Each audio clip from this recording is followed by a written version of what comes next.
നവരാത്രി അക്ഷരോത്സവത്തിന് തുടക്കമിട്ട് തൃശൂർ മഴവഞ്ചേരി ഭാരതീയ Vidyavihar school ആദ്യ ദിവസമായി ഇന്ന് നടക്കുന്ന വിദ്യാഭ്യാസ സമ്മേളനം സ്വാമി സദ്ഭവാനന്ദ ഉദ്ഘാടനം ചെയ്തു. അദ്ദേഹത്തിന്റെ വാക്കുകളിലേക്ക്. നവരാത്രി കന്നിമാസത്തിലെ അമാവാസി തൊട്ട് 9 നാള് നവരാത്രി ആഘോഷിക്കുന്നു. കേരളത്തിൽ മാത്രമല്ല, ഇന്ത്യയിലെ പല സ്ഥലങ്ങളിലും വിവിധ തരത്തിൽ ഇത് ആഘോഷിക്കുന്നു.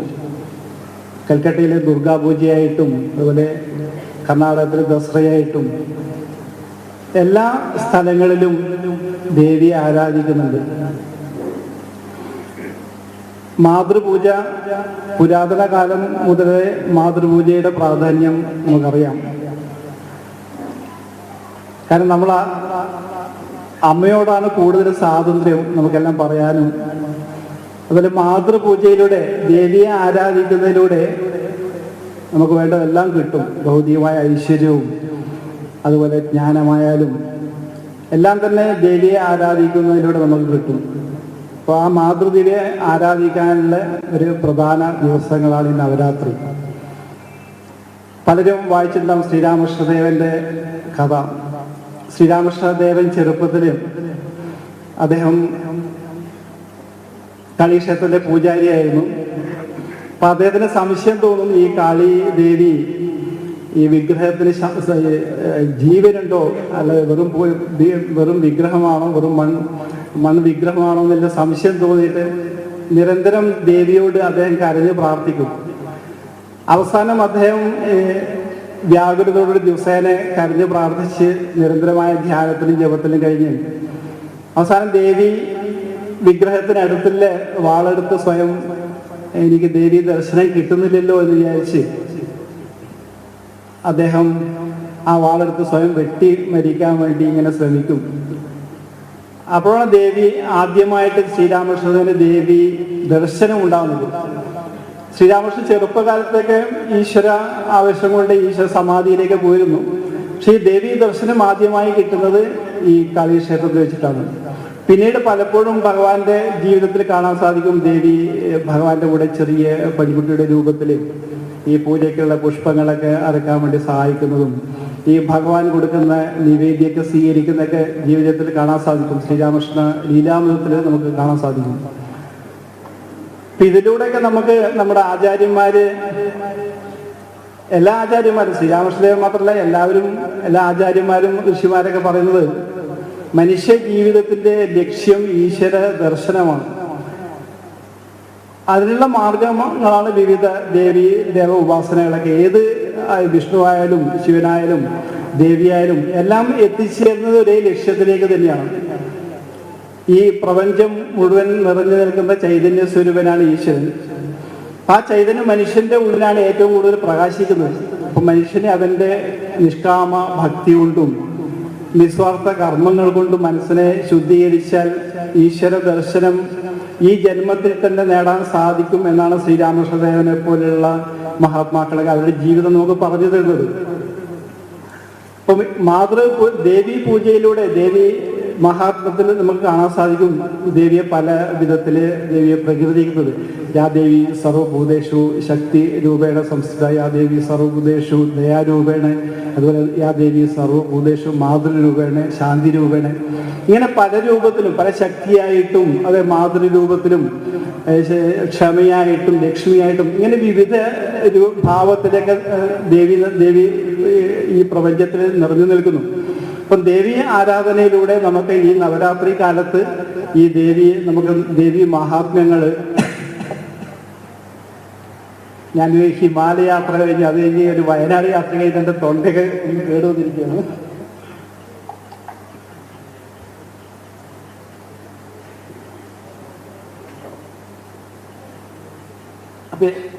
പല ഭാവത്തിലൂടെ ദേവി ഈ പ്രപഞ്ചത്തിലുണ്ട്. അപ്പം നമുക്ക് ഈ നവരാത്രി കാലത്ത് ദേവി മഹാത്മാക്കളെ ചൊല്ലാം.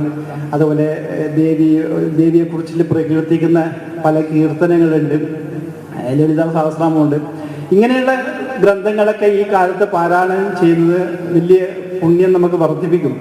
കാരണം മനുഷ്യ ജീവിതം എന്ന് പറഞ്ഞാൽ എത്രയോ ജന്മങ്ങളിലൂടെയാണ് കടന്നു പോകുന്നത്.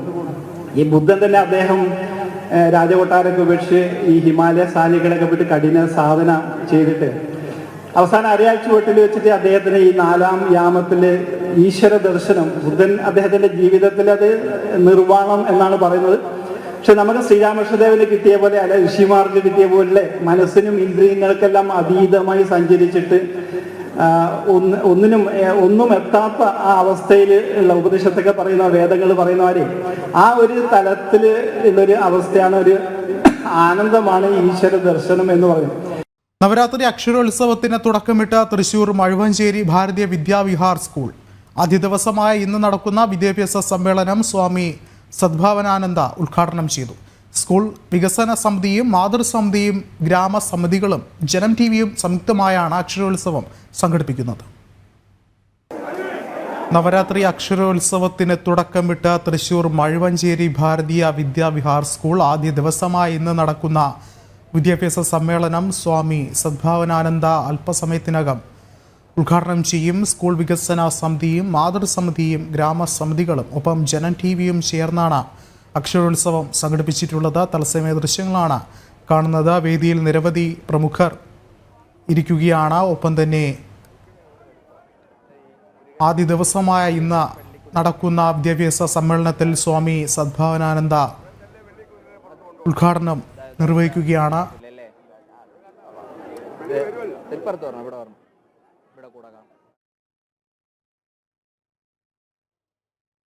സ്കൂൾ വികസന സമിതിയും മാതൃസമിതിയും ഗ്രാമസമിതികളും ചേർന്നാണ് അക്ഷരോത്സവം സംഘടിപ്പിക്കുന്നത്. ഒപ്പം ജനം ടിവിയും സംയുക്തമായി ചേർന്ന അക്ഷരോത്സവത്തിന്റെ ഭാഗമാവുകയാണ്.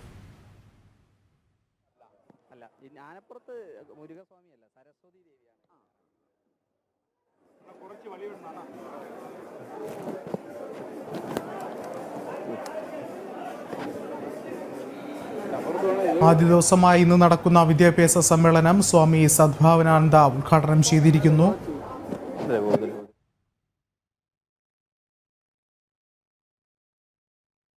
നവരാത്രി ദിനത്തിന്റെ ഭാഗമായാണ് അക്ഷരോത്സവത്തിന് തുടക്കമിടുന്നത്. തൃശൂർ മഴുവഞ്ചേരി ഭാരതീയ വിദ്യാവിഹാർ സ്കൂളാണ് അക്ഷരോത്സവത്തിന് തുടക്കമിട്ടിരിക്കുന്നത്. വിദ്യാഭ്യാസ സമ്മേളനം സ്വാമി സദ്ഭാവനാനന്ദ ഉദ്ഘാടനം ചെയ്തിരിക്കുന്നു. സ്കൂൾ വികസന സമിതിയും മാതൃസമിതിയും ഗ്രാമസമിതികളും ജനം ടിവിയും സംയുക്തമായി ചേർന്നാണ് അക്ഷരോത്സവം സംഘടിപ്പിക്കുന്നത്. നിരവധി ആളുകളാണ് അക്ഷരോത്സവം പരിപാടിയിൽ പങ്കെടുക്കുന്നത്. അല്പസമയത്തിനകം തന്നെ മുഖ്യപ്രഭാഷണം നടക്കുമെന്നാണ് അറിയാൻ സാധിക്കുന്നത്. തത്സമയ ദൃശ്യങ്ങളാണ് പ്രേക്ഷകർ കാണുന്നത്. ഈ പ്രകാശനത്തിന് ശേഷം ശ്രേഷ്ഠ ഭാരത കലണ്ടർ നമുക്ക് ഇവിടെ ലഭിക്കും.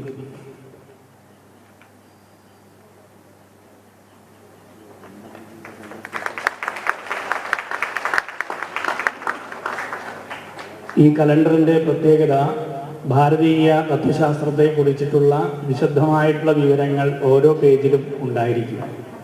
ഒന്ന് എല്ലാവരും കൂടി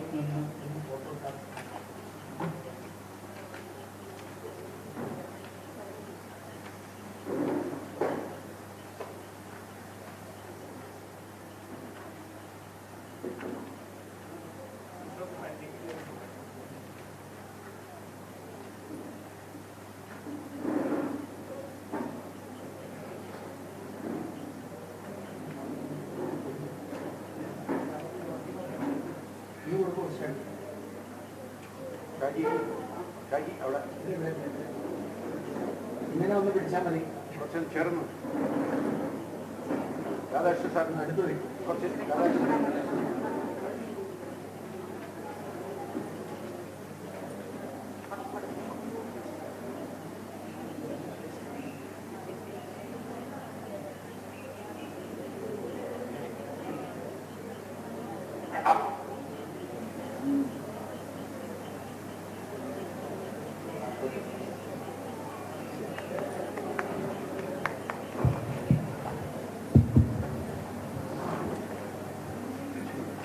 നവരാത്രി അക്ഷരോത്സവത്തിലേക്ക് മാതൃസമിതിയുടെ സമർപ്പണം. അതിനായി മാതൃസമിതി അധ്യക്ഷ അനീഷ ജിജേഷിനെ ക്ഷണിക്കുന്നു. സമർപ്പണം സ്വീകരിക്കുന്നതിനായി ഭാരതീയ വിദ്യാവിഹാർ മാനേജർ ഹരീന്ദ്രൻ സാറിനെയും ക്ഷണിക്കുന്നു.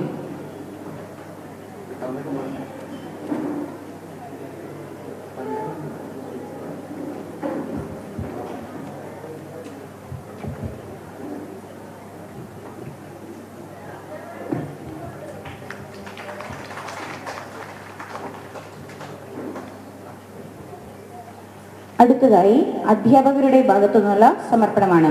അതിനായി ഉഷ ടീച്ചറെ ക്ഷണിക്കുന്നു.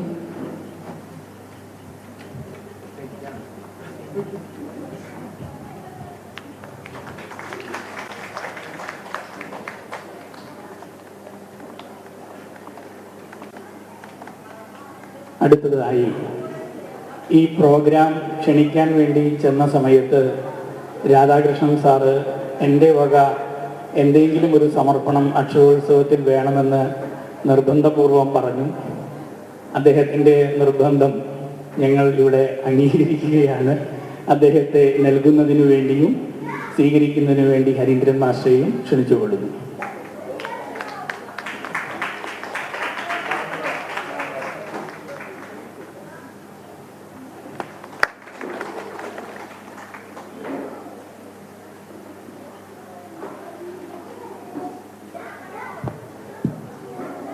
അടുത്തതായി വേദിയിൽ നമ്മളെല്ലാവരും വളരെ സ്നേഹത്തോടെ കാത്തിരിക്കുന്ന രാധാകൃഷ്ണൻ സാറിൻ്റെ പ്രഭാഷണമാണ്, സത്സംഗമാണ്. അദ്ദേഹത്തെ സ്നേഹപൂർവ്വം ക്ഷണിച്ചുകൊള്ളുന്നു.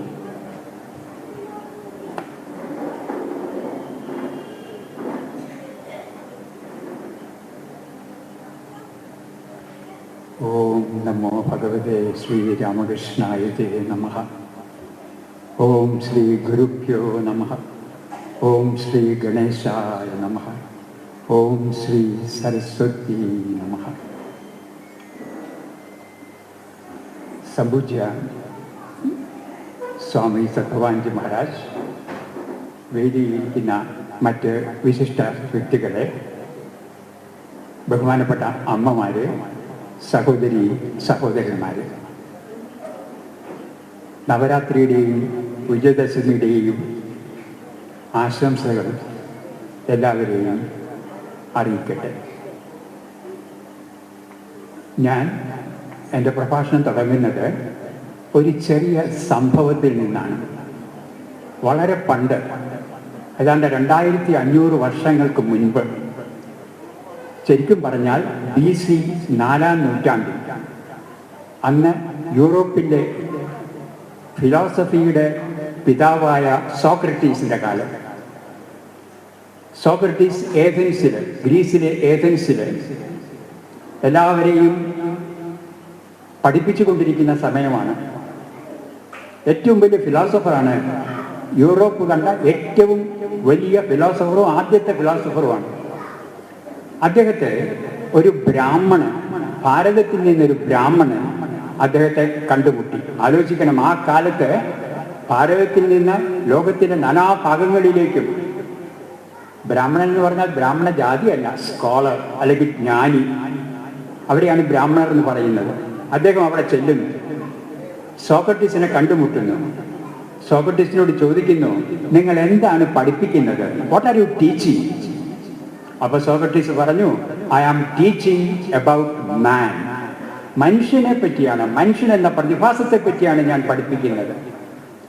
ആ ബ്രാഹ്മണൻ ചിരിച്ചുകൊണ്ട് ചോദിച്ചു, how can you teach man without knowing God? നിങ്ങൾക്ക് മനുഷ്യനെ എങ്ങനെ പഠിപ്പിക്കാൻ പറ്റും ദൈവത്തെ അറിയാതെ? കാരണം ദൈവത്തെ അറിഞ്ഞതിന് ശേഷം മാത്രമേ മനുഷ്യനെ അറിയാൻ സാധ്യമാകുകയുള്ളൂ. ഇപ്പോഴൊന്നുമല്ല, 2600 വർഷങ്ങൾക്ക് മുൻപാണ്. അപ്പൊ ഭാരതം എന്താണ്? വിവേകാനന്ദ സ്വാമിജി പറഞ്ഞു, each one is potentially divine. നമ്മുടെ ഉപനിഷത്ത് നിങ്ങൾക്കറിയാമല്ലോ, ഭാരതം എന്ന് പറഞ്ഞാൽ അത് പാരിൻ നടുവിൽ കേവലം ഒരു പിടി മണ്ണല്ല. നൂറ്റാണ്ടുകളായി, സഹസ്രാബ്ദങ്ങളായി തുറന്നുകൊണ്ടിരിക്കുന്ന ഒരു വലിയ സംസ്കാരമാണ് ഭാരതത്തിൻ്റെത്. സ്വാമി വിവേകാനന്ദന്റെ വാക്കുകളിൽ, വിസ്ഡം ഫസ്റ്റ് കെയിം ഹിയർ. ഈ രാജ്യത്താണ് വിസ്ഡം, ജ്ഞാനം ആദ്യമായിട്ട് എത്തിയത്. ഇവിടെയാണ് മനുഷ്യനെ പറ്റിയും മനുഷ്യൻ എന്താണെന്നും മനുഷ്യനും പ്രപഞ്ചവും മനുഷ്യനും ദൈവവും തമ്മിലുള്ള ബന്ധം എന്താണെന്നും ആഴത്തിൽ